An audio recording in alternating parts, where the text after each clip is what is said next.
हाँ तो स्टूडेंट्स, प्रकाश का परावर्तन फर्स्ट चैप्टर मैं यहाँ स्टार्ट कर किया हूँ। इसका फर्स्ट वीडियो है और लगभग 3 से 4 वीडियो में यह मेरा चैप्टर ख़त्म होगा। क्लास 10th का चैप्टर फर्स्ट है, प्रकाश का परावर्तन चैप्टर वीडियो फर्स्ट है, लगभग 4 वीडियो में ख़त्म होगा। और जो इस वीडियो में मैं बताने वाला हूँ, ऐसे तो बहुत सारे उसमें पॉइंट है जो अलग अलग वीडियो में मेरा प्रोवाइड होगा। प्रकाश के स्रोत, प्रदीप्त एवं अदीप्त, प्रकिरणन, किरण पुंज के प्रकार, पारदर्शी, अपारदर्शी, पारभासी, प्रकाश के परावर्तन के नियम। इस जितने भी पॉइंट दिया गया है सभी पॉइंट को मैं इस वीडियो में मैं डील करूँगा। अब देखिए, प्रकाश फर्स्ट चैप्टर है प्रकाश का परावर्तन, यानी प्रकाश पहले कहते किसे हैं। प्रकाश एक ऐसा माध्यम है जिससे हमें देखने की अनुभूति प्राप्त होती है, यानी कोई भी वस्तु को बिना प्रकाश के हम देख नहीं सकते हैं।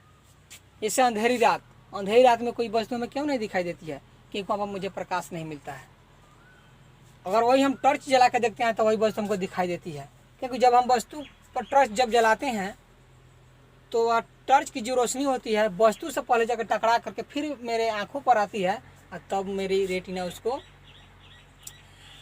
अच्छी तरीक़े से देख पाती है और मैं अपनी आंखों से अच्छी तरह से देख पाता हूँ। तो प्रकाश जिस माध्यम से देखने की अनुभूति प्राप्त हो उसे हम क्या कहते हैं, प्रकाश कहते हैं। एक लाइन में आपका आंसर हो गया। फिर प्रकाश का स्रोत, यानी जितने भी वस्तु प्रकाश उत्पन्न करते हैं उसे हम प्रकाश के स्रोत के नाम से जानते हैं। जैसे सूरज, तारे, अब हम चांद नहीं लेंगे क्योंकि चांद जो है वह सूरज के प्रकाश से प्रकाशित होता है, इसलिए हम उसे प्रकाश के स्रोत की श्रेणी में नहीं देते हैं।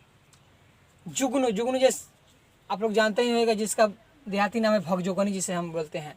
ये सब प्राकृतिक स्रोत में आते हैं। ये भगजोगनी जो जुगनू जो है उससे भी गॉड गिफ्टेड किया गया है, माने भगवान नहीं बनाया है, हम लोगों तो उसे बनाया नहीं है, यानी प्रकृति नहीं बनाया है। टॉर्च, मोमबत्ती, दिया, जितना भी सब है यह कृत्रिम स्रोत है, यानी इसे मानव निर्मित हुआ है और मानव ने इसे बनाया है। अगला पॉइंट है प्रदीप्त एवं अप्रदीप्त वस्तुएं।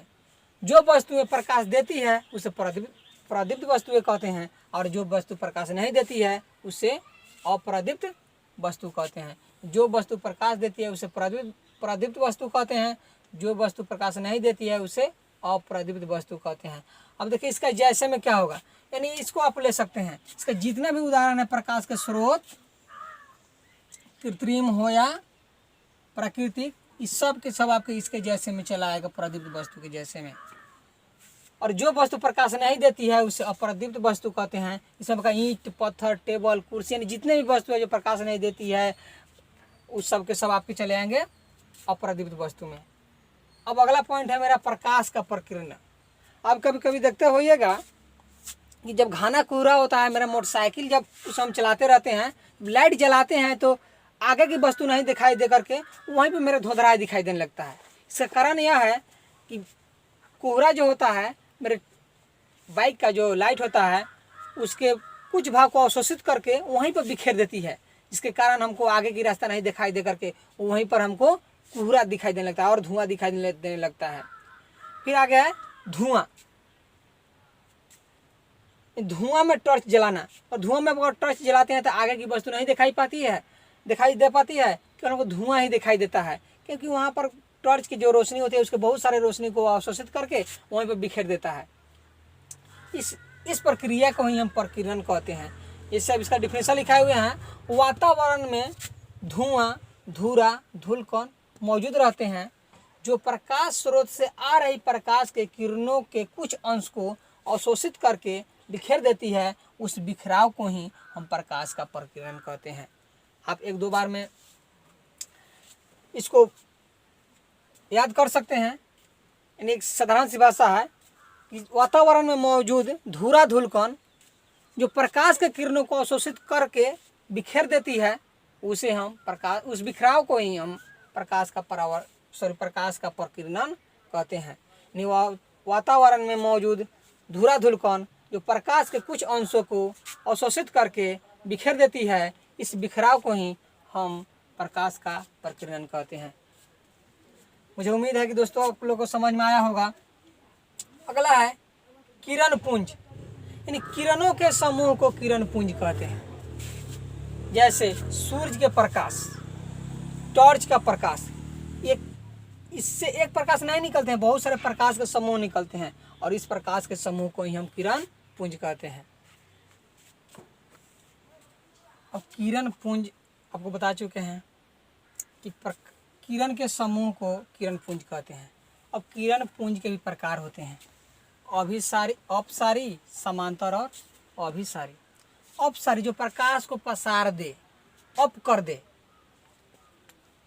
उसे हम अभिसारी कहते हैं। जैसे टॉर्च का लाइट, एक स्रोत बिंदु से हम जलाते हैं, बहुत सारे थोड़ा सा यानी जिस एरिया में जलता है उससे कहीं 4 गुना 10 गुना एरिया में वह जाकर के प्रकाश उत्पन्न करती है। यानी आप टॉर्च का इस तरह फिगर देखेंगे,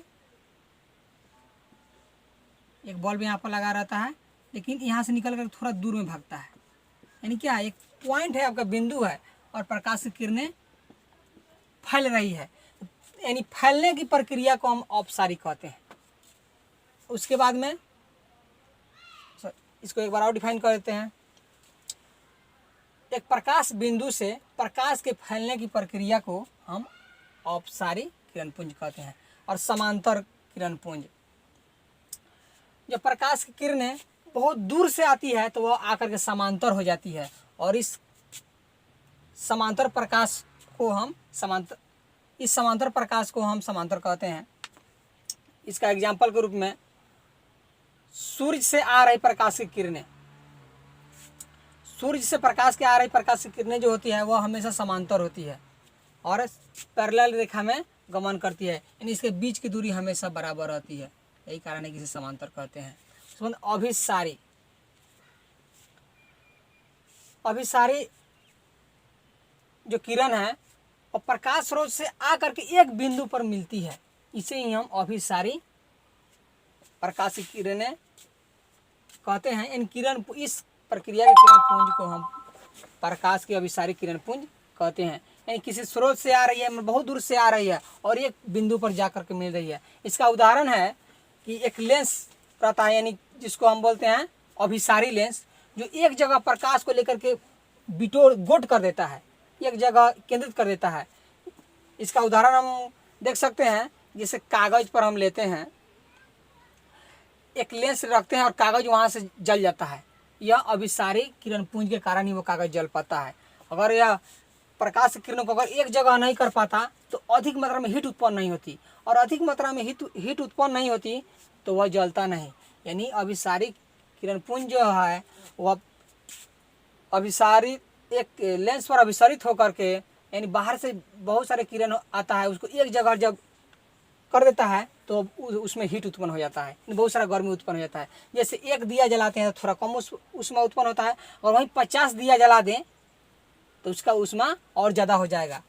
उसी प्रकार से बहुत सारे किरण पुंज को एक जगह केंद्रित कर देता है और इसके कारण कागज जल उठता है। इसे ही अभिसारी किरण पुंज कहते हैं। एक बार और इसको डिफाइन कर दे रहे हैं कि एक निश्चित बिंदु से प्रकाश की किरणें फैल जाती है, इस फैलने की प्रक्रिया को ही हम अपसारी किरण पुंज कहते हैं। और समांतर, दूर से आ रही प्रकाश स्रोत से किरणें हमेशा समांतर होती है और दोनों किरणों के बीच की दूरी हमेशा समांतर होती है, यानी बराबर होती है, आगे पीछे बढ़ाने पर भी बराबर होती है। इसका डिफिनीशन हम इस तरह दे सकते हैं कि दूर स्रोत से आ रही प्रकाश की किरणें हमेशा समांतर होती है। अभिसारी, इसका भी अभिसारी किरण पुंज का भी हम उदाहरण दे सकते हैं डिफिनेशन रूप में कि प्रकाश स्रोत से आ रही किरणें एक निश्चित बिंदु पर जब केंद्रित होती है तो उसे हम अभिसारी किरण पुंज कहते हैं। अगला पारदर्शी, अपारदर्शी और पारभासी। पारदर्शी किससे कहते हैं? जिस माध्यम से प्रकाश की किरणें आर पार हो जाती है, यानी उसका बहुत सारा मात्रा पार हो जाती है। जैसे आपका हवा में प्रकाश लगभग, यानी थोड़ा सा भी उसमें रुकावट नहीं होता है, हमेशा वह पार कर जाती है। ऐसे हवा में प्रकाश का चला 3 लाख किलोमीटर प्रति सेकेंड, कांच में होता है 2,25,000 किलोमीटर प्रति सेकंड, पानी में होता है 2.5 लाख किलोमीटर प्रति सेकंड।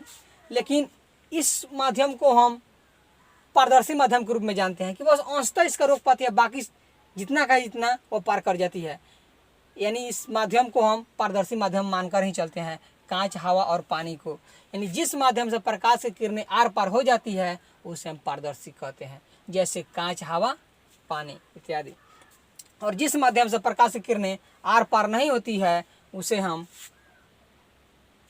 अपारदर्शी कहते हैं, जैसे ईंट, पत्थर इत्यादि।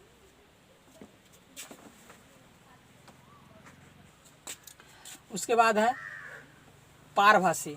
जिस माध्यम से प्रकाश की किरणें अंशतः पार करती है, यानी पूरा पार नहीं कर पाता है, उसे हम पारभासी के नाम से जानते हैं, यानी पारभासी किरण कहते हैं। इससे उसका छाया अंशतः बनता हो। जैसे तेल लगा हुआ कागज, अगर कागज में हम तेल लगा देते हैं तो प्रकाश अगर जलाते हैं तो कुछ ही भाग उधर पार कर जाता है, यानी धुंधलापन रूप में उधर छाया बनता है, पूरा छाया नहीं बनता है। घिसा हुआ कांच, उससे भी धुंधला दिखाई देती है। यानी जिस प्रकाश की किरणें अंशतः पार करती है उसे हम पारभासी कहते हैं, जैसे तेल लगा कागज, घिसा हुआ कांच। अब हम देखेंगे प्रकाश का परावर्तन, यानी एक दर्पण के द्वारा प्रकाश के परावर्तन को हम दर्शाए हुए हैं। इसमें एक यह आपका प्लेन मिरर यानी समतल दर्पण है। इस पर प्रकाश की किरणें पड़ती है और फिर उसी माध्यम में वापस लौट जाती है। यानी आपतित किरण, जो प्रकाश की किरण आकर जो टकराती है दर्पण पर, उसे हम आपतित किरण कहते हैं। और टकरा करके जो वापस जाती है उसे हम परावर्तित किरण कहते हैं।